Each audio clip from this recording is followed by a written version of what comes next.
नमस्कार, राधे राधे। मैं अजीत स्वागत करता हूं आपके अपने प्यारे परिवार रोजगार विद अंकित पर। कैसे हैं आप सब लोग? आशा करता हूं बहुत अच्छे होंगे, स्वस्थ होंगे, लाजवाब होंगे।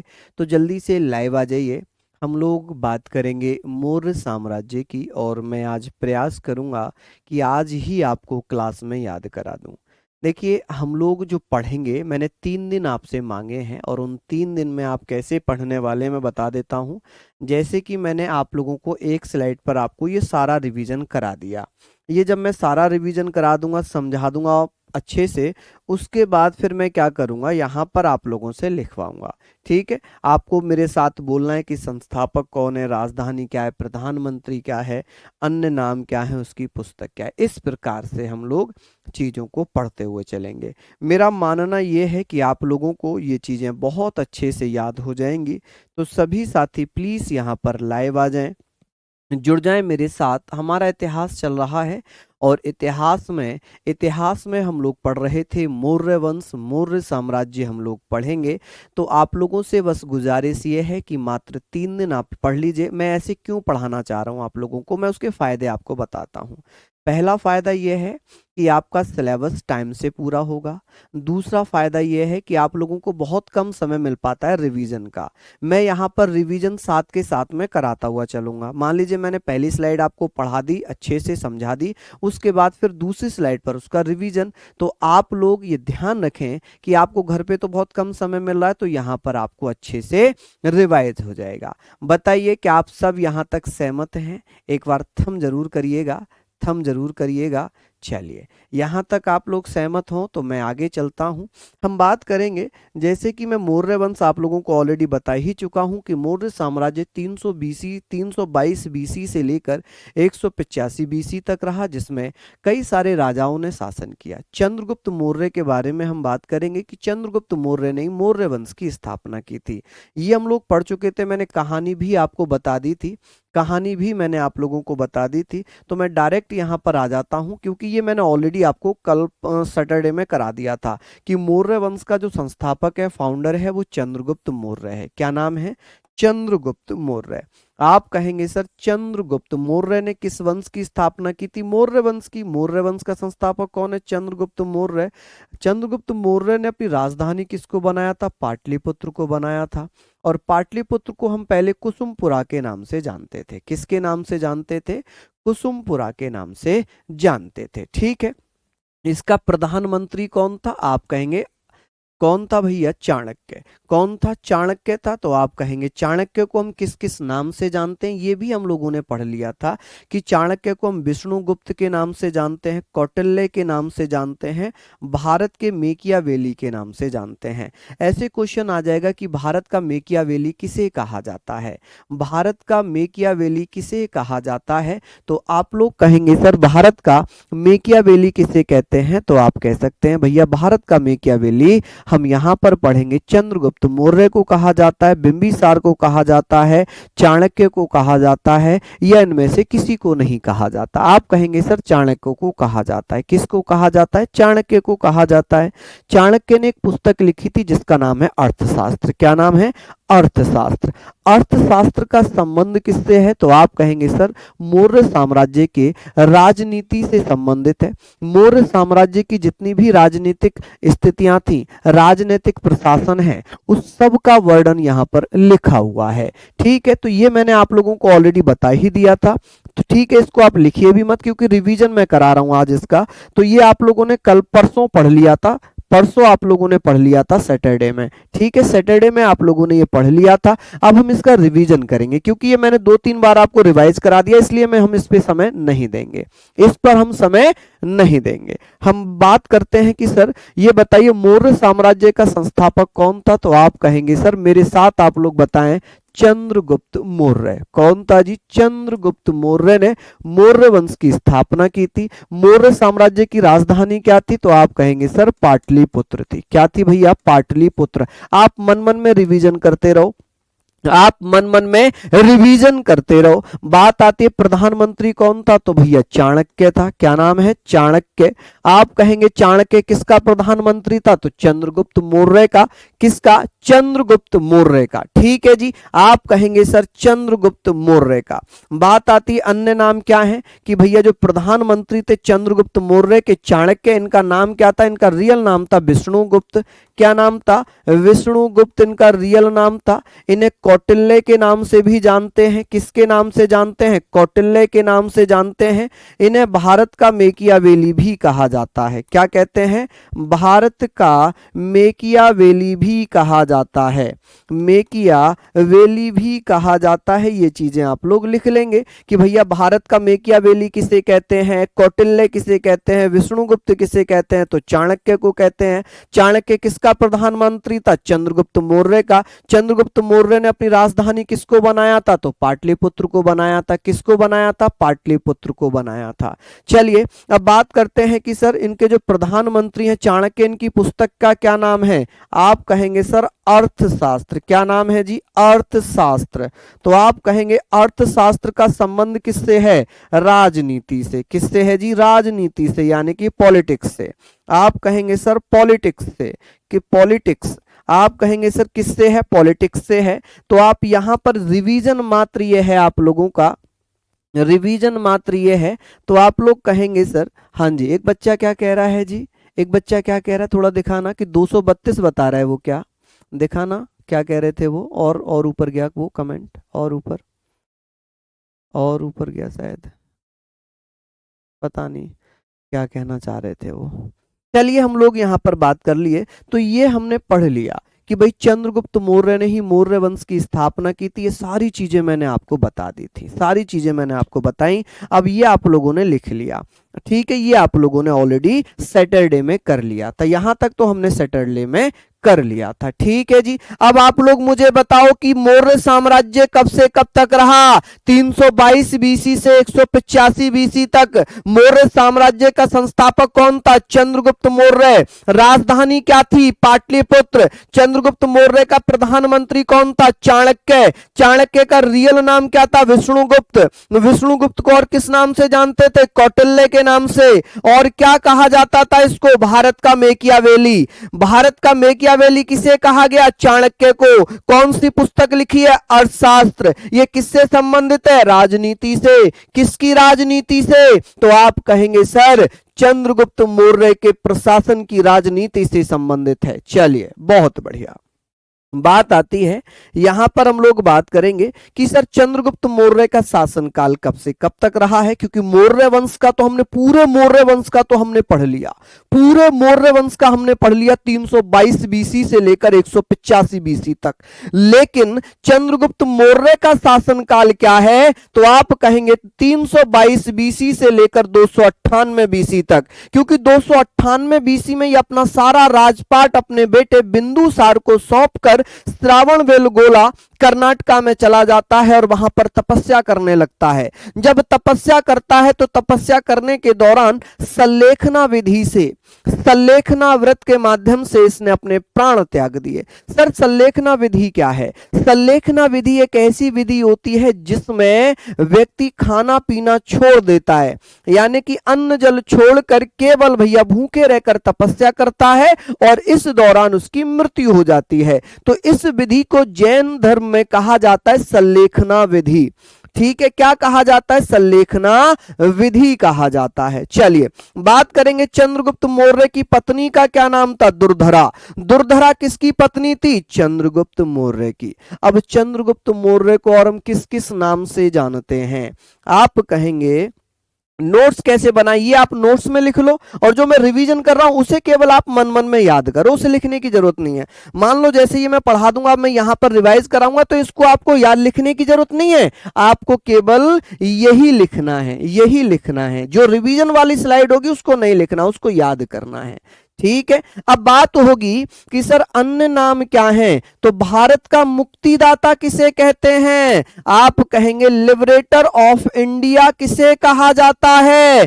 चंद्रगुप्त मौर्य को। चंद्रगुप्त मौर्य की पहचान एंड्रोकोटस के रूप में की गई है, सेंड्रोकोटस के रूप में की गई है कि भैया चंद्रगुप्त मौर्य को सेंड्रोकोटस किसने कहा था? आप कहेंगे जस्टिन ने। जस्टिन कौन है? ये एक इतिहासकार है जो चंद्रगुप्त मौर्य की तुलना सेंड्रोकोटस से करता है। किससे करता है जी? सेंड्रोकोटस से करता है। चलिए आगे बात करते हैं। एंड्रोकोटस किसने कहा था? एपियन ने और प्लूटार्क ने। प्लूटार्क, एपियन, ये तीनों क्या है? ये इतिहासकार है, हिस्टोरियन है। इन तीनों ने चंद्रगुप्त मौर्य को क्या कहा? तो जस्टिन ने कहा था चंद्रगुप्त मौर्य को सेंड्रोकोटस, जबकि एपियन और प्लूटार्क ने कहा था एंड्रोकोटस। सेंड्रोकोटस किसने कहा था? जस्टिन ने। एंड्रोकोटस किसने कहा था? एपियन और प्लूटार्क ने कहा था। किसने? एपियन और प्लूटार्क ने कहा था। पीडीएफ पूरी मिलेगी, पीडीएफ आपको पूरी मिलेगी।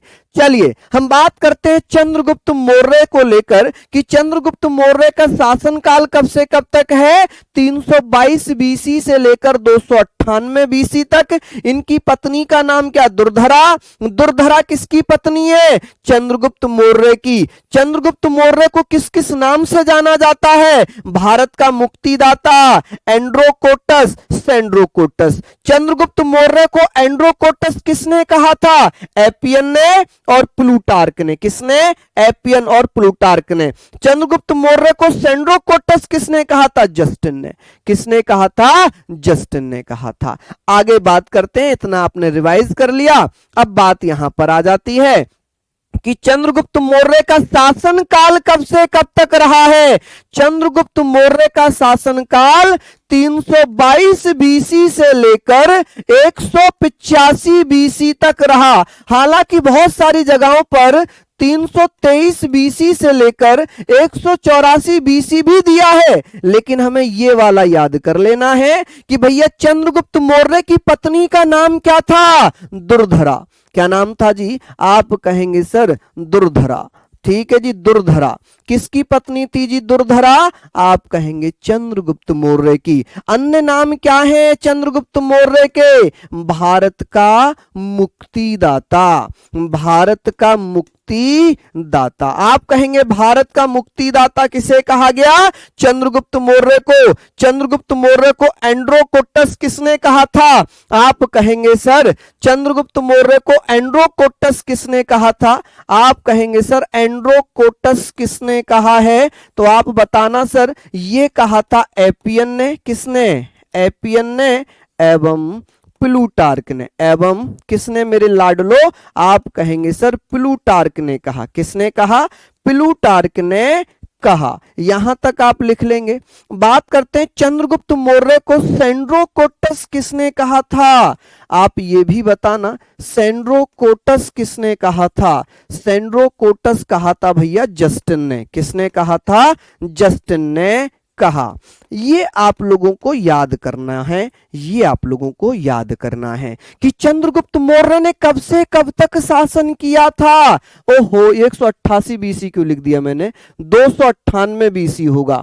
क्या होगा? 298 बीसी, क्योंकि ये तो जो है उसका शासनकाल है मौर्य वंश का। यहां पर हम केवल चंद्रगुप्त मौर्य का शासनकाल बता रहे हैं। 322 बीसी से 298 बीसी। पत्नी का नाम दुर्धरा। अन्य नाम है भारत का मुक्तिदाता सेंड्रोकोटस। और भैया सेंड्रोकोटस, एंड्रोकोटस। आप कहेंगे एपियन और प्लूटार्क ने क्या कहा था? चंद्रगुप्त मौर्य को एंड्रोकोटस कहा, जबकि जस्टिन ने चंद्रगुप्त मौर्य को सेंड्रोकोटस कहा। क्या कहा? सेंड्रोकोटस कहा। बताइए ये रिवीजन में कोई समस्या तो नहीं है? कोई समस्या तो नहीं है? हो सकता है आज पहला दिन है तो किसी को थोड़ी सी असहजता हो, थोड़ा सा अनकंफर्टेबल हो इस तरीके से, लेकिन मैं आपको विश्वास दिला दूं ये तरीका आपको याद कराने में 100% सफल होगा। ये 100% सफल होगा। ठीक है जी, बताइए किसी को कोई आपत्ति तो नहीं है? अगर आपत्ति नहीं है तो दिल जरूर दे सकते हैं, आप अपना दिल जरूर दे सकते हैं। अगर आपको लग रहा है कि मेहनत आपके लिए की जा रही है हमारे द्वारा, तो प्लीज इसको जो है आप लोग दिल जरूर दे सकते हैं कि हाँ जी सर कोई प्रॉब्लम नहीं है। चलिए बहुत बढ़िया, हमने यहाँ तक लिख लिया, हमने यहाँ तक लिख लिया। आगे बात करते हैं, आगे बात करते हैं। नेक्स्ट हम बात करते हैं भैया हुआ क्या, चंद्रगुप्त मौर्य के बारे में बात करेंगे। चंद्रगुप्त मौर्य ने 305 बीसी में सेल्यूकस निकेटर से युद्ध किया। कि भैया किसने 305 बीसी में सेल्यूकस निकेटर से युद्ध हुआ, किसका, चंद्रगुप्त मौर्य का। किसका हुआ जी, चंद्रगुप्त मौर्य का। बहुत बहुत धन्यवाद, बहुत बहुत धन्यवाद। चंद्रगुप्त मौर्य का भैया सेल्यूकस निकेटर से 305 बीसी में युद्ध हो जाता है और इस युद्ध में सेल्यूकस निकेटर हार जाता है। ये भैया ये सेल्यूकस निकेटर हार जाता है तो भैया वो क्या करेगा, अपनी बेटी हेलेना, जिसे कार्नेलिया के नाम से भी जानते हैं, किसके नाम से, कार्नेलिया के नाम से भी जानते हैं। बहुत बहुत धन्यवाद मेरे लाडलो, बहुत बहुत धन्यवाद मेरे शेरो। चलिए बात करेंगे कि 305 बीसी में सेल्यूकस निकेटर से युद्ध हुआ जिसमें सेल्यूकस निकेटर की हार हो गई। 305 बीसी में चंद्रगुप्त मौर्य ने किसको हराया था, आप कहेंगे सर सेल्यूकस निकेटर को। सेल्यूकस निकेटर की बेटा एक पुत्री थी जिसका नाम था कार्नेलिया, जिसे हेलेना भी कहते हैं।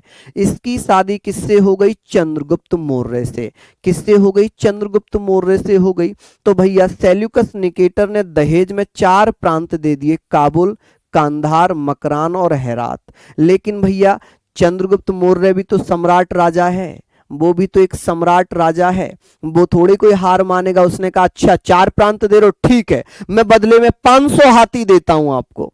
तो चंद्रगुप्त मौर्य ने, यहां पर अगर आप चाहें तो लिख सकते हैं, चंद्रगुप्त मौर्य ने कितने हाथी दिए थे, मौर्य ने सेल्यूकस को, किसको, सेल्यूकस को 500 हाथी दिए थे। कितने हाथी दिए थे, 500 हाथी, हाथी उपहार स्वरूप दिए, उपहार यानी कि गिफ्ट दिए। ठीक है जी, गिफ्ट में दिए।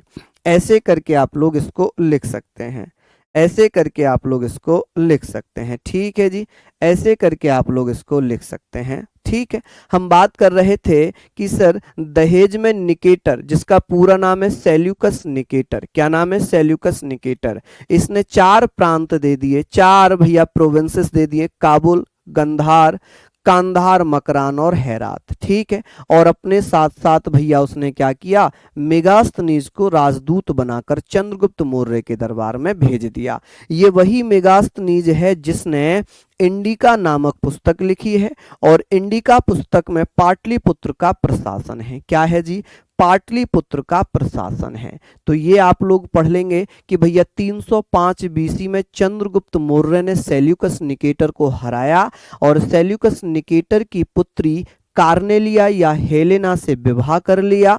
जब विवाह हुआ तो सेल्यूकस निकेटर ने, हाँ नोट्स बना लो, ये वाली स्लाइड आप नोट्स बना लो सेम, बाकी पीडीएफ तो ये भी मिल जाएगी और आपको भैया पीडीएफ हाथ से लिखी हुई भी मिल जाएगी। सेल्यूकस निकेटर ने जब अपनी बेटी की शादी चंद्रगुप्त मौर्य से कर दी तो उसने 4 प्रांत, 4 प्रोविंसेस दिए थे, काबुल, कांधार, मकरान और हेरात। लेकिन भैया चंद्रगुप्त मौर्य भी प्रतापी राजा था, उसने कहा चलो मैं भी आपको, आप मेरे ससुर बन गए हो तो मैं भी आप लोगों को 500 हाथी गिफ्ट कर देता हूं। तो 500 हाथी गिफ्ट कर दिए। अब बात आती है चंद्रगुप्त मौर्य के दरबार में सेल्यूकस निकेटर ने किसे भेजा था, मेगास्थनीज को भेजा था। किसको, मेगास्थनीज को भेजा था। और मेगास्थनीज भैया एक पुस्तक लिखता है इंडिका। कौन सी पुस्तक लिखता है, इंडिका। ठीक है जी, इंडिका, जिसमें पाटलिपुत्र के प्रशासन का वर्णन है, एडमिनिस्ट्रेशन ऑफ पाटलिपुत्रा।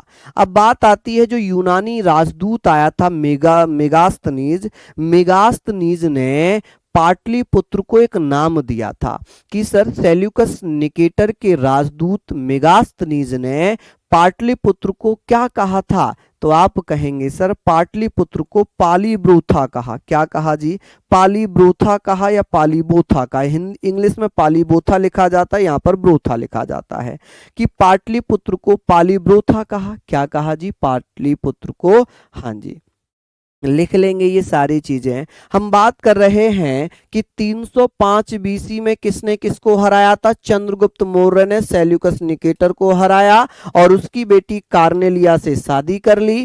कार्नेलिया को हेलेना कहा गया है। क्या कहा गया? हेलेना कहा गया। दहेज में निकेटर ने 4 प्रांत दे दिए थे, काबुल, कांधार, मकरान, हेरात।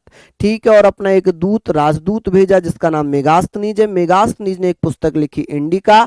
इंडिका जिसमें पाटलिपुत्र के प्रशासन का वर्णन है। चंद्रगुप्त मौर्य ने सेल्यूकस निकेटर को 500 हाथी गिफ्ट में दिए। मेगास्थनीज ने पाटलिपुत्र को पालीब्रोथा कहा। क्या कहा जी? पालीब्रोथा कहा।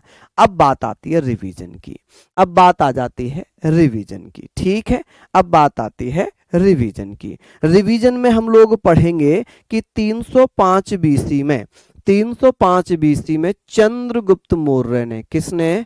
चंद्रगुप्त मौर्य ने किसको हराया था? मौर्य ने सेल्यूकस निकेटर को हराया। लिख लीजिए, वैसे युद्ध लिखा था वहां पर, सेल्यूकस को हराया। सेल्यूकस को हराया। ठीक है जी, सेल्यूकस को हरा दिया। इस युद्ध को हराने के बाद निकेटर, सेल्यूकस निकेटर की बेटी हेलेना, क्या नाम था उसका? हेलेना। और हेलेना को क्या कहते थे? कार्नेलिया। क्या कहते थे? कार्नेलिया कहते थे। कार्नेलिया की शादी किससे हो गई? चंद्रगुप्त मौर्य से। किससे? चंद्रगुप्त मौर्य से। आप कहेंगे चंद्रगुप्त मौर्य से शादी कर दी जाती है।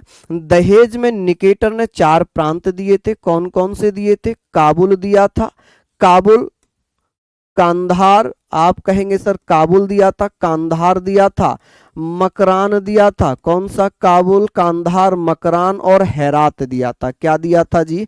हेरात दिए। अब बात होगी चंद्रगुप्त मौर्य ने, चंद्रगुप्त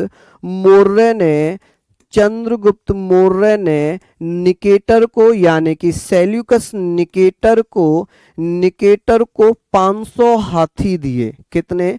500 हाथी गिफ्ट में दिए। 500 हाथी गिफ्ट यानी कि उपहार में दिए, गिफ्ट में दिए। चलिए बात करते हैं, सेल्यूकस निकेटर ने अपना राजदूत भेजा था जिसका नाम था मेगास्थनीज। क्या नाम था? मेगास्थनीज को चंद्रगुप्त मौर्य के दरबार में भेजा। मेगास्थनीज ने एक पुस्तक लिखी थी इंडिका। कौन सी पुस्तक लिखी थी?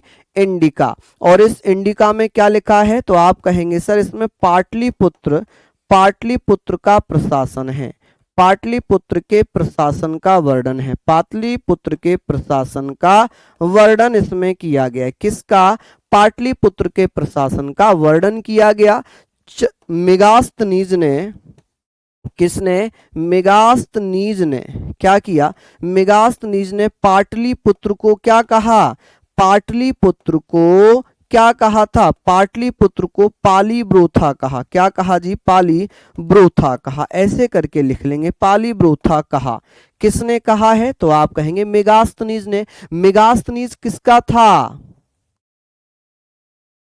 बताइए। चलिए बहुत बढ़िया, शानदार, यहां तक आपने लिख लिया होगा। हम बात कर रहे हैं, ये आपके लिए ये मानकर चलो रामबाण है। मैं ये मान रहा हूं कि मैं एक्सेप्ट कर रहा हूं, बहुत सारे बच्चे समझ रहे होंगे इसको अच्छे से, दिल से, लेकिन 1-2 बच्चे होंगे जिनको शायद ना भी आ रहा हो। मैं एक्सेप्ट कर रहा हूं जिनको ना भी आ रहा हो। ठीक है, अब बात ये है, अगर जब नहीं आ रहा है तो मैंने 3 दिन मांगे आपसे, एक मंडे, ट्यूसडे, वेडनेसडे। ठीक है, इसमें आप कंफर्टेबल हो जाएंगे। कभी कभी हमारी हैबिट ऐसी होती है, हम किसी चीज को नहीं एक्सेप्ट कर पाते हैं तो उसको करने में हमें 2-3 दिन लग सकते हैं। तो मैं कोशिश कर रहा हूं आप लोगों को कि यहीं पर याद करा दूं, क्योंकि घर पे आपको नहीं मिल पाता है समय। तो आप ये सारी चीजें लिख लेना कि चंद्रगुप्त मौर्य ने 305 बीसी में किसको हराया था? सेल्यूकस निकेटर को। सेल्यूकस निकेटर की बेटी का क्या नाम था? कार्नेलिया, जिसे हेलेना के नाम से जाना जाता है। हेलेना की शादी किससे हो गई? चंद्रगुप्त मौर्य से। चंद्रगुप्त मौर्य ने कितने हाथी दिए थे निकेटर को? 500। निकेटर ने कितने प्रांत दिए थे? 4। कौन कौन से? आप कहेंगे कांधार, काबुल, मकरान, हेरात। ठीक है कि भैया चंद्रगुप्त मौर्य के दरबार में निकेटर ने एक राजदूत भेजा था। क्या नाम था? मेगास्थनीज। क्या लिखा था? इंडिका पुस्तक, उसमें क्या लिखा है? पाटलिपुत्र के प्रशासन का वर्णन है कि भैया पाटलिपुत्र को पालीबोथा किसने कहा था? मेगास्थनीज ने। किसने कहा था? मेगास्थनीज ने कहा था। ठीक है जी, बहुत बढ़िया। आगे चलते हैं। अब बात आ जाती है भैया, यहाँ पर हमने ये पढ़ भी लिया कि ये हमने पढ़ लिया था कि मेगास्थनीज ने पाटलिपुत्र को पालीब्रूथा कहा, कि भैया जूनागढ़ अभिलेख किसने जारी किया था? तो रुद्रदामन ने लिखा है। जूनागढ़ अभिलेख किसने स्टार्ट करवाया था, किसने बनवाया था? तो जूनागढ़ अभिलेख बनवाने वाले राजा थे रुद्रदामन। कौन थे? रुद्रदामन। जूनागढ़ अभिलेख की चर्चा क्यों हुई? आपको ये याद होगा कि एक सुदर्शन झील थी, सुदर्शन लेक थी, जिसका निर्माण मौर्य वंश में हुआ था। अब मौर्य वंश में भी चंद्रगुप्त मौर्य के कहने पर उसके राज्यपाल ने करवाया था। उस राज्यपाल का नाम था पुष्यगुप्त। तो आप कहेंगे सर जूनागढ़ अभिलेख में सुदर्शन झील, जो कि सौराष्ट्र, जिसे वर्तमान में गुजरात कहते हैं, का वर्णन मिलता है। यानी कि जूनागढ़ अभिलेख में सुदर्शन झील के निर्माण की बात पता चली। किसने जारी किया था? ये तो रुद्रदामन ने जारी किया था कि सुदर्शन झील, इसका निर्माण का मतलब है सुदर्शन झील चंद्रगुप्त मौर्य के राज्यपाल पुष्यगुप्त ने करवाया था। कि भैया सुदर्शन झील का निर्माण किस वंश में हुआ है? मौर्य वंश में। किसने करवाया? तो चंद्रगुप्त मौर्य के राज्यपाल पुष्यगुप्त ने। किसने? पुष्यगुप्त ने। जूनागढ़ अभिलेख किस भाषा में लिखा गया था? संस्कृत भाषा में। कौन सी भाषा में? संस्कृत भाषा में। आप याद करेंगे किस में? संस्कृत भाषा में। चलिए किस में भैया? संस्कृत भाषा में। चलिए ये बहुत अच्छी बात है कि 100% बच्चे लगभग ये कह रहे हैं सर मजा आ रहा है इसमें पढ़ने में, और रिवीजन में भी याद हो जा रहा है, तो आप लोग इसको पढ़ लें। ठीक है जी। चलिए अब जैसे कि नोट्स बनाने की दिक्कत होने वाली थी आपके साथ, तो मैंने कहा है कि जो स्लाइड मैं आपको यहाँ समझा रहा हूँ इनको आप नोट्स बनाएं, जो आगे रिवीजन वाली स्लाइड है उसको आप छोड़ दें, उसको बस मन मन में याद करें। ठीक है। अब बात आती है कि भैया मेगास्थनीज ने पाटलिपुत्र को पालीब्रूथा कहा। क्या कहा? पालीब्रूथा कहा। कि जूनागढ़ अभिलेख किसने जारी किया था? रुद्रदामन ने जारी किया। जूनागढ़ अभिलेख में कौन सी झील का वर्णन है? सुदर्शन झील का। सुदर्शन झील कहाँ पर बनी है? सौराष्ट्र में। सौराष्ट्र वर्तमान क्या है? गुजरात पड़ जाता है। क्या है? गुजरात। की सुदर्शन झील यानी कि इसका निर्माण किसने करवाया था? चंद्रगुप्त मौर्य के राज्यपाल पुष्यगुप्त ने करवाया था। कि भैया जूनागढ़ अभिलेख कौन सी भाषा में लिखा हुआ है? तो जूनागढ़ अभिलेख भैया संस्कृत भाषा का पहला अभिलेख है। This is the first inscription issued by या इशू इन संस्कृत। आप कहेंगे भारत में संस्कृत भाषा का पहला अभिलेख कौन सा है? कौन सा अभिलेख है? आप कहेंगे सर जूनागढ़ अभिलेख किसने जारी किया था? रुद्रदामन ने जारी किया था। किसने? रुद्रदामन ने जारी किया था। चलिए अब हम इसका ये आप लोग एक बार फिर से नोट्स बना लीजिए कि भैया मेगास्थनीज ने पाटलिपुत्र को पालीब्रूथा कहा। जूनागढ़ अभिलेख रुद्रदामन ने जारी किया। इसमें सुदर्शन झील सौराष्ट्र गुजरात में बनी है। किसने बनवाई है? चंद्रगुप्त मौर्य के राज्यपाल पुष्यगुप्त ने। कि भैया संस्कृत भाषा का पहला अभिलेख किसे माना गया? जूनागढ़ अभिलेख को माना गया है। किसे? जूनागढ़ अभिलेख को माना गया है। चलिए ठीक है जी, लिख लेंगे आप लोग यहाँ तक आप लोग लिखेंगे। अब बात आती है फिर से याद करने की। अब बात आ जाती है फिर से याद करने की कि भैया मेगास्थनीज ने पाटलिपुत्र को क्या कहा था? आप कहेंगे सर पालीब्रूथा कहा। क्या कहा जी? पालीब्रूथा कहा। ठीक है जी, यहाँ पर पालीब्रूथा लिख लेंगे इंग्लिश में। जूनागढ़ अभिलेख किसने जारी किया था? आप कहेंगे सर रुद्रदामन ने। किसने? रुद्रदामन ने जारी किया था।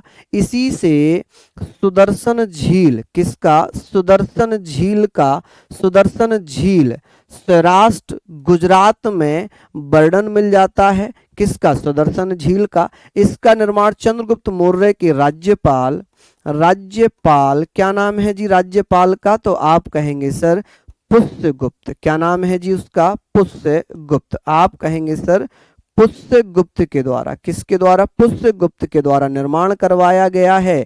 और भैया ये संस्कृत भाषा का पहला अभिलेख है। किसका? संस्कृत में जारी पहला अभिलेख है। तो याद कर लेंगे। अब बात आती है इंग्लिश की। अब बात आती है इंग्लिश की, तो इंग्लिश में चाहे तो यहां पर लिख सकते हैं, यहां पर चाहे तो लिख सकते हैं जी इसको पाली बोथा, इसको आप लोग लिख सकते हैं कि पाली ब्रोथा लिख लो या बोथा लिख लो, एक ही बात है। यहां पर रुद्र दामन लिख लो। क्या लिख लो भैया? रुद्र दामन। ठीक है जी, किसने? रुद्रदामन ने। सौराष्ट्र झील को आप सुदर्शन, ये सुदर्शन झील है, क्या है जी? सुदर्शन, सुदर्शन लेक ऐसे करके लिख लो, सुदर्शन लेक। राज्यपाल तो आप कहेंगे by governor, by governor, governor Pushyagupta. आप क्या कह सकते हैं जी? पुष्यगुप्ता ऐसे करके आप लिख सकते हैं। चलिए, ये कौन सी भाषा में है? ये संस्कृत भाषा में है। किस में है जी? ये संस्कृत भाषा में। अब याद हो चुका होगा, याद हो चुका होगा, ठीक है माय डियर। चलिए, हम बात कर रहे हैं मेगास्थनीज ने पाटलिपुत्र को क्या कहा था? पालीबोथा कहा था। क्या कहा था? पालीबोथा। जूनागढ़ अभिलेख किसने जारी किया था? रुद्रदामन ने जारी किया था। इसी से सुदर्शन झील और सौराष्ट्र में बनने के साक्ष्य मिलते हैं। सुदर्शन झील का निर्माण चंद्रगुप्त मौर्य के राज्यपाल पुष्यगुप्त ने करवाया था। यह संस्कृत भाषा का पहला अभिलेख है। कि भारत में संस्कृत भाषा का पहला अभिलेख किसने लिखा है? तो आप कहेंगे भैया रुद्रदामन ने जारी करवाया जूनागढ़ अभिलेख। कौन सा? जूनागढ़ अभिलेख। ठीक है, चलिए आगे बात आ जाती है। चंद्रगुप्त मौर्य किस धर्म को मानता था? चंद्रगुप्त मौर्य ने किस धर्म को फॉलो किया? तो चंद्रगुप्त मौर्य जैन धर्म को मानता था। किसको मानता था? जैन धर्म को। अब बात आती है चंद्रगुप्त मौर्य जब जैन धर्म को मानता था तो इसने जैन धर्म के किस गुरु से शिक्षा ली थी? तो चंद्रगुप्त मौर्य ने भद्रबाहु से, जैन धर्म के गुरु थे भद्रबाहु, उनसे शिक्षा ले ली। कि भैया किससे शिक्षा ले ली? तो आप कहेंगे भैया जैन धर्म की दीक्षा चंद्रगुप्त मौर्य ने किससे ली थी? भद्रबाहु से। ये कौन थे? ये जैन गुरु थे। ये कौन थे जी? जैन गुरु हुआ करते थे। ठीक है जी। इसके बाद ये सारा साम्राज्य बिंदुसार के हाथों में सौंपकर श्रावण बेलगोला कर्नाटक चला गया। कौन? चंद्रगुप्त मौर्य। और वहां पर चंद्रगिरी की पहाड़ियों पर सल्लेखना व्रत कह सकते हैं, सल्लेखना व्रत कह सकते हैं, सल्लेखना विधि कह सकते हैं, और सल्लेखना विधि आप कहेंगे भैया। यहाँ पर अगर मैं बात करता हूँ तो आप बता देना, क्या इसको लिख सकते हैं इंग्लिश में? सल्लेखना वर्ब्स। ठीक है जी, क्या लिख सकते हैं यहाँ पर? आप कहेंगे भैया, आप कहेंगे क्या लिख लेंगे भैया? सल्लेखना,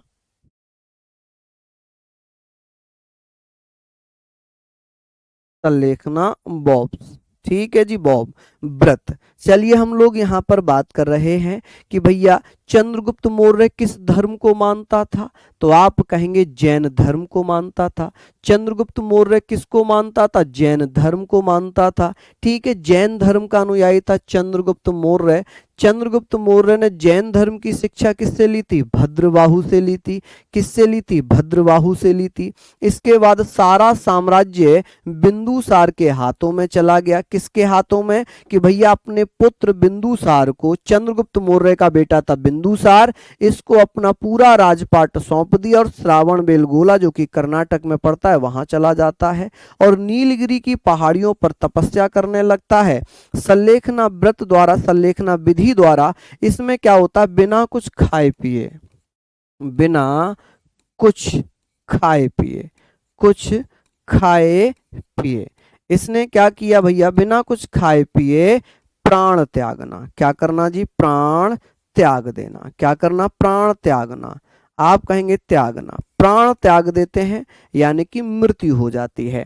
एक बार फिर से मैं बता रहा हूं, आप कहेंगे चंद्रगुप्त मौर्य ने कौन से धर्म को फॉलो किया था? जैन धर्म को। किसको? जैन धर्म को। जैन धर्म की दीक्षा किससे ली थी? भद्रबाहु से। भद्रबाहु कौन थे? जैन धर्म के गुरु थे। ठीक है, और जब भैया शिक्षा ले ली उसके बाद वो अपना सारा राजपाट किसको देकर चला गया? आप कहेंगे अपने बेटे बिंदुसार को। किसको? बिंदु, और बिंबिसार होता तो हर्यक वंश, बिंदुसार है तो मौर्य वंश। चलिए, वहां पर चंद्रगिरी की पहाड़ियों पर संलेखना विधि या व्रत के द्वारा प्राण त्याग दिए, जिसमें क्या होता है, जिसमें बच्चा बिना कुछ खाए पिए प्राण त्याग दिए जाते हैं। ठीक है जी, सूरज जी बहुत बढ़िया, शानदार। आगे बात कर लेते हैं, आगे बात कर लेते हैं। चलिए, हाँ जी, बहुत बढ़िया। चलिए, ये सारी चीजें आप लोग लिख चुके हैं, ये सारी चीजें आप लोग लिख लिए। एक बार फिर से मैं याद करा दूं, रिवीजन करा दूं कि चंद्रगुप्त मौर्य किस धर्म को मानते थे, जैन धर्म को। जैन धर्म की दीक्षा किससे ली थी, भद्रबाहु से, और भद्रबाहु से शिक्षा लेने के बाद अपना सारा साम्राज्य, एंटायर एम्पायर किसको दे दिया, बिंदुसार को। बिंदुसार कौन है, चंद्रगुप्त मौर्य का बेटा है, और वो चंद्रगिरी की पहाड़ियों पर संलेखना विधि द्वारा अपने प्राण त्याग देते हैं। चलिए, अब बात आ जाती है रिवीजन की, कि भैया चंद्रगुप्त मौर्य का अनुयायी था जैन धर्म का, किसका, जैन धर्म का। तो आप कहेंगे भैया जैनिज्म, किसको मानते थे वो, जैनिज्म को मानते थे। तो आप लोग यहां पर लिख लेना किसको, जैनिज्म को मानते थे। ये सारी चीजें आप लोग यहां पर लिख लेंगे बेटा, किसको मानते थे, तो जैनिज्म को मानते थे। किसी को कोई समस्या, इसने जैन धर्म की शिक्षा किससे ली थी, भद्रबाहु से। किससे, भद्रबाहु। यानी कि आप कह सकते हैं धार्मिक गुरु कौन था, तो आप कहेंगे भैया भद्रबाहु। कौन था जी, भद्रबाहु। तो ऐसे करके आप लोग लिख सकते हैं कि इसके बाद सारा साम्राज्य बिंदुसार के हाथों में सौंपकर कहां चला गया था, ये श्रावणबेलगोला। कहां पर, श्रावणबेलगोला। आप कहेंगे श्रावणबेलगोला, और ये कहां पड़ता है श्रावणबेलगोला, कर्नाटका में। कहां पर, कर्नाटक। तो आप कहेंगे भैया बेंटू श्रावणबेलगोला। आप क्या कह सकते हैं भैया, आप कहेंगे भैया श्रावण, यहां पर आप लिखना श्रावण बेल गोला। ठीक है जी, कहां पड़ता है, कर्नाटका में। ठीक है, कहां पड़ता है जी, कर्नाटका में पड़ जाता है। वहां चंद्रगिरी की पहाड़ियों पर संलेखना विधि से, किससे, संलेखना विधि से इन्होंने क्या किया भैया, संलेखना विधि से। तो आप कहेंगे बाय संलेखना विधि, है ना जी, संलेखना विधि। ऐसे करके लिखना, संलेखना बॉब, व्रत बोलते हैं, संलेखना विधि या मेथड बोल देंगे, ये आप लोग मुझे बताइए। चलिए, यहां तक आप लोगों ने लिख लिया। 298 बीसी में चंद्रगुप्त मौर्य की मृत्यु हो गई, कि भैया 298 बीसी में ही क्या हो जाता है, कि भैया चंद्रगुप्त मौर्य की मृत्यु हो जाती है। क्या हो जाती है जी, डेथ हो जाती है। तो ये सारी चीजें आप लोग लिखेंगे कि चंद्रगुप्त मौर्य की मृत्यु कब हो गई थी, तो आप कहेंगे सर श्रावणबेलगोला में, वहां चले गए कर्नाटक में। ठीक है, नीलगिरी की पहाड़ियां हैं कर्नाटका में, वहां पर इनकी मृत्यु हो जाती है संलेखना विधि से। ठीक है, रिवीजन हुआ, एक बार फिर से रिवीजन करा देता हूं। ठीक है, गुलशन कुमार बेटा, जितना टाइम आप ये कमेंट लिखने में लगा रहे हो, मुझे लग रहा है स्टार्टिंग से ही आप कमेंट लिख रहे हो, तो इतना टाइम अगर आप इसको नोट्स बनाने में, समझने में लगाओगे तो आपको बहुत अच्छे से याद हो जाएगा।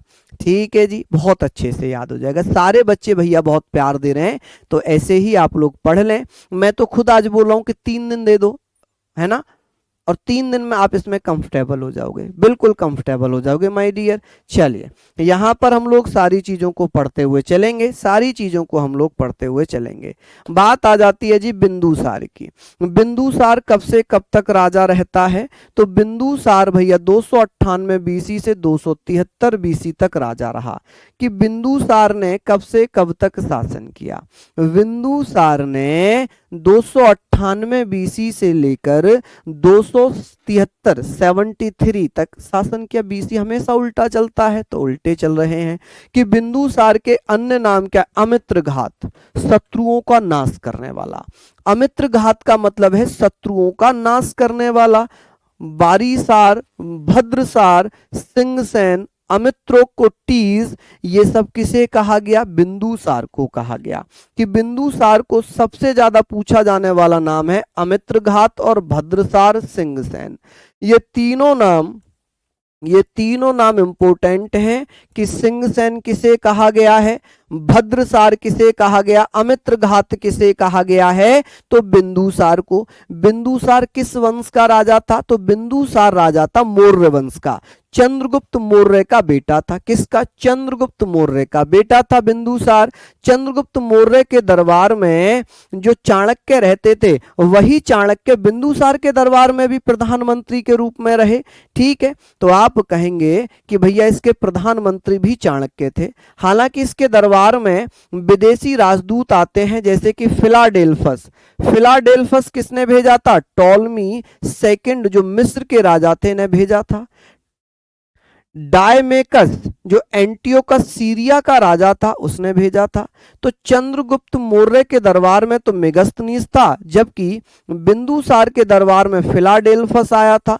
कहां से, मिस्र से। किसने भेजा था, टॉलमी सेकंड ने। दूसरा भैया राजदूत आया था डायमेकस। कौन, डायमेकस। डायमेकस किसने भेजा था, एंटियोकस ने। एंटियोकस कहां का राजा था, सीरिया का राजा था। कहां का राजा था जी, सीरिया का। सीरिया का राजा एंटियोकस किसे भेजता है, डायमेकस को। किसके दरबार में, बिंदुसार के दरबार में।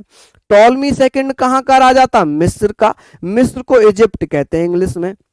बात करते हैं कि किसने भेजा था, टॉलमी सेकंड ने जो मिस्र का राजा था किसको भेजा, फिलाडेल्फस को। फिलाडेल्फस कहां से आया, मिस्र से। डायमेकस कहां से आया, सीरिया से। कहां से आया, सीरिया से। अब बात करेंगे बिंदुसार के समय में तक्षशिला में अशांति थी और उसका दमन करने के लिए इसने अपने बड़े बेटे सुसीम को भेज दिया। किसको भेज दिया, सुसीम को।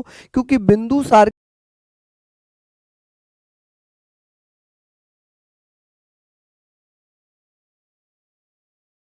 बेटों का जिक्र है, लेकिन हमने ये पढ़ा है कि अशोक अपने 99 भाइयों की हत्या करने के बाद उसकी मृत्यु हो गई। अपने 99 भाइयों की हत्या करने के बाद अशोक गद्दी पर बैठा। हमने तो ये भी पढ़ा है ना हमने। चलिए बड़ा कर दूं, बिल्कुल बड़ा कर देता हूं जी इसको। चलिए, यहां पर हमने पढ़ लिया इसको, यहां पर हमने पढ़ लिया इसको। चलिए बहुत बढ़िया। कि भैया ये बताइए अभी आपको दिख रहा है क्या कि बिंदुसार कब से कब तक गद्दी पर बैठा था, 298 से लेकर 273 बीसी तक। कि बिंदुसार 298 से 273 बीसी तक गद्दी पर बैठा। इसे अमित्रघात कहा गया, मतलब शत्रुओं का नाश करने वाला कहा गया।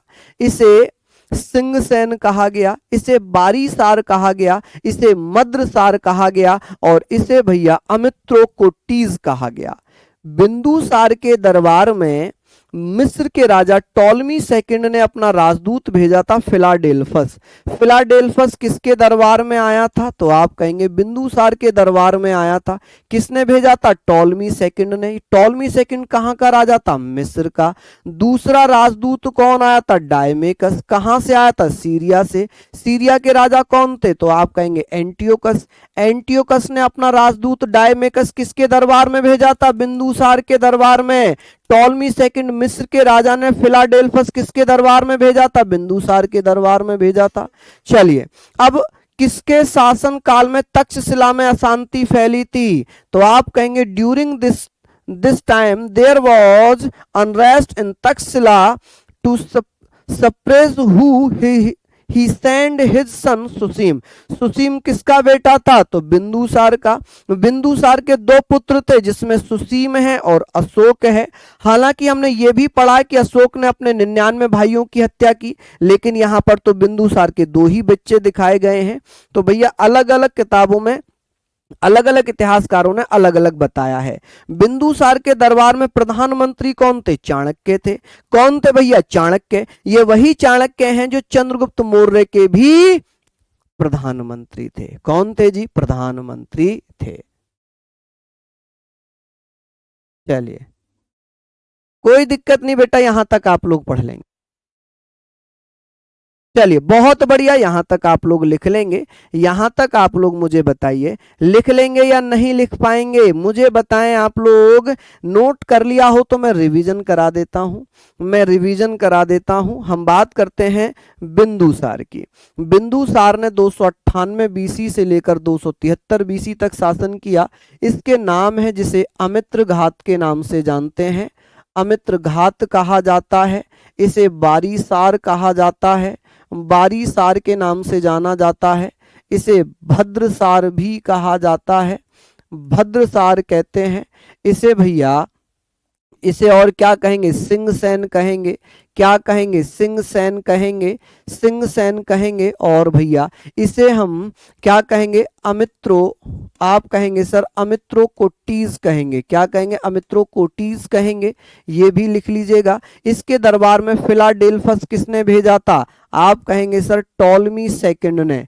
टॉलमी सेकंड जो कि मिस्र का राजा था। कहाँ का राजा था, मिस्र का राजा था। तो मिस्र के राजा ने भेजा, ठीक है जी, किसको, फिलाडेल्फस को। और डायमेकस को किसने भेजा था, तो एंटियोकस ने। किसने भेजा था भैया, एंटियोकस ने। और एंटियोकस कहाँ का राजा था, एंटियोकस भैया सीरिया का राजा था। कहाँ का राजा था जी, सीरिया का राजा था। आप कहेंगे सीरिया के राजा ने भेजा। ये सारी चीजें आप लोग लिख लेंगे। इसके बाद आता है तक्षशिला में अशांति थी जिसका दमन करने के लिए अपने बेटे सुसीम को भेजा था। किसको भेजा था, सुसीम को, ठीक है जी, सुसीम को भेजा। बिंदुसार के दो बेटे थे, सबसे बड़ा था सुसीम, सबसे बड़ा कौन था, सुसीम था। और दूसरा बेटा कौन था, अशोक था। कौन था भैया, अशोक था, ठीक है जी। अब इसके दरबार में प्रधानमंत्री कौन थे, चाणक्य ही थे। कौन थे भैया, चाणक्य। चाणक्य इसके साथ साथ इसके पिता के प्रधानमंत्री भी थे। चलिए चलिए बहुत बढ़िया। चलिए अब बात आती है बिंदुसार के दरबार में कौन कौन से राजदूत आए थे। राजदूत यहां पर लिख देता हूं जी, राजदूत एम्बेसडर कौन आए थे, तो आप कहेंगे डिप्लोमेट्स कौन कौन आए थे। फिलाडेल्फस आया था, डायमेकस आया था। कि फिलाडेल्फस किसके दरबार में आया था, बिंदुसार के दरबार में। फिलाडेल्फस कहाँ का रहने वाला था, मिस्र का। मिस्र का राजा कौन था, टॉलमी सेकंड। टॉलमी सेकंड ने अपना राजदूत फिलाडेल्फस किसके दरबार में भेजा, बिंदुसार के। एंटियोकस जो कि सीरिया का राजा है, इसने डायमेकस को किसके दरबार में भेजा था, बिंदुसार के। बिंदुसार के शासनकाल में कहां पर शांति थी, तक्षशिला में। तक्षशिला में इस अशांति को दमन करने के लिए किसको भेजा था, सुसीम को। लेकिन सुसीम इसको नहीं दबा पाया, बाद में अशोक ने दबाया था। बिंदुसार के कितने बेटे बताए गए, सुसीम और अशोक। चाणक्य किसके प्रधानमंत्री थे, तो बिंदुसार के, और इसके पिता के भी थे। क्लियर है, बताइए, लिख लिया। आई होप अगर ऐसे भी याद नहीं हो रहा है तो फिर समस्या कहीं ना कहीं हो सकती है आपको, क्योंकि मैं बहुत ज्यादा आपको रिवीजन करा रहा हूं, बार बार रिवीजन करा रहा हूं, तो इसमें तो आपको मजा आ रहा है। सभी लोग कह रहे हैं सर मजा आ रहा है। चलिए ऐसे ही मजे के साथ पढ़ते रहिए, ऐसे ही पढ़ते रहिए। आज हो सकता है बहुत कम लोगों को आ रहा होगा, थोड़ा बहुत कल समझेंगे, फिर परसों तो पूरा समझ में आ ही जाएगा। ठीक है जी, बिल्कुल। मैं पूरी स्टोरी ही आपको बता रहा हूं क्योंकि हम लोग फैक्ट वाइज पढ़ रहे हैं। देखिए मैं सारी चीज़ों को आपको फैक्ट वाइज भी बताने का प्रयास कर रहा हूं, ठीक है, सारी चीज़ों को बताने का प्रयास कर रहा हूं, ठीक है। चलिए देखिए, संदीप जी ने पूछा है कि चंद्रगुप्त मौर्य किस जाति का था। तो चंद्रगुप्त मौर्य को लेकर बड़ा मतभेद है, जबकि सर्व मान्य यह है कि चाणक्य क्षत्रिय जाति के लोगों को ही क्या करते थे भैया, शिक्षा देते थे। तो चंद्रगुप्त मौर्य को क्षत्रिय भी बताया गया है, लेकिन भैया कुछ जगहों पर चंद्रगुप्त मौर्य को शूद्र भी बताया गया है कि यह शूद्र था। चर्चा करेंगे इस पे भी, ठीक है जी। चलिए आगे बात कर लेते हैं। नेक्स्ट आ जाता है अशोक। नेक्स्ट कौन आ जाता है जी, अशोक। आज के लिए मैं इतना ही रखूंगा क्योंकि ये आप लोगों को याद भी करना है, ये आप लोगों को याद भी करना है। तो अशोक हम लोग जो है कल पढ़ेंगे, अशोक हम लोग कल पढ़ेंगे, ठीक है जी। अशोक को हम कल पढ़ेंगे। और मैं आपको विश्वास दिला दूं कि जितना मैं पढ़ा दूंगा उससे ज्यादा आपके एग्जाम में नहीं आएगा। अशोक हम पढ़ेंगे, फिर हम उसको याद करेंगे। तो ऐसे ही आप लोग माय डियर पढ़ते हुए चलिए। और एक बार जल्दी से आप लोग ये बता दीजिए कि आपको मजा आ रहा है पढ़ने में या नहीं आ रहा है। ठीक है, फिर से एक बार आप लोग चाहें तो मेहनत को मेहनत को आप मोटिवेट कर सकते हैं, अपना दिल दे सकते हैं। चलिए, मजा आ रहा है भैया, ऐसे ही याद करते रहो। यकीन मानो कि आपको अच्छे से सारी चीजें समझ में आ जाएंगी। सारी चीजें आप लोगों को भैया अच्छे से समझ में आ जाएंगी। चलिए, बहुत बढ़िया।